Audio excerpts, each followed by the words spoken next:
وہ کہتے ہیں نا کہ آتے ہیں وہی جن کو سرکار بلاتے ہیں۔ لیبیا کے عامر قذافی نے یہ ثابت کیا ہے۔ 4 دن پہلے ناظرین، لیبیا سے تعلق رکھنے والے عامر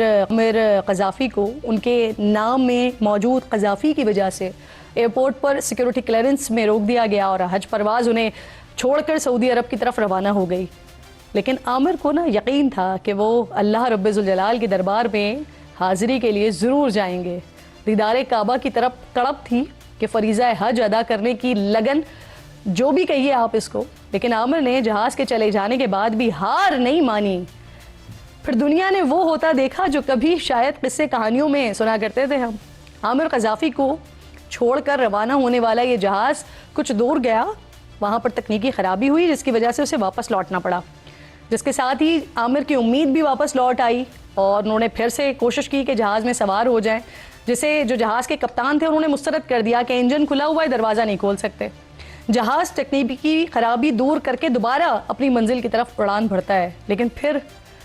کچھ دور جانے کے بعد جہاز میں پھر خرابی ہو جاتی ہے اور جہاز کو اسی طرح سے الٹے قدموں واپس لوٹنا پڑتا ہے، جہاں اب بھی عامر قذافی امید کا دامن تھامے اللہ رب ذوالجلال کے گھر جانے کی آس میں موجود تھے۔ اور اس مرتبہ جہاز کے کپتان کو یہ یقین ہو گیا کہ معاملہ تکنیکی خرابی کا نہیں ہے، معاملہ ہی کچھ اور ہے، اور انہوں نے ایئرپورٹ حکام کو پیغام بھیجا کہ عامر کے بغیر اب یہ جہاز پرواز نہیں بھرے گا۔ عامر کے جہاز میں سوار ہونے کے بعد وہی جو ٹیکنیکل پرابلمز آ رہی تھی نا، اس سے بھرا ہوا جہاز ایسے فضا میں اڑنے لگا جیسے کبھی کوئی مسئلہ ہی نہیں تھا۔ اسی لیے آقا علیہ الصلوۃ والسلام نے فرمایا ہے کہ انما الاعمال بالنیات، یعنی عمل کا دار و مدار نیت پر ہے، اور ہر شخص کو وہی ملے گا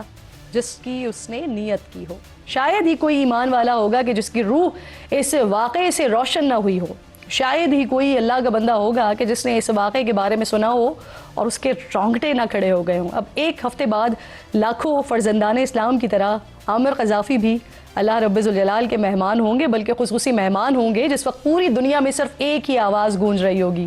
لبیک اللہم لبیک لا شریک لک لبیک۔ اللہ پاک ہم سب کو ایسا جذبہ، ایسا عشق، مہربانی عطا کرے۔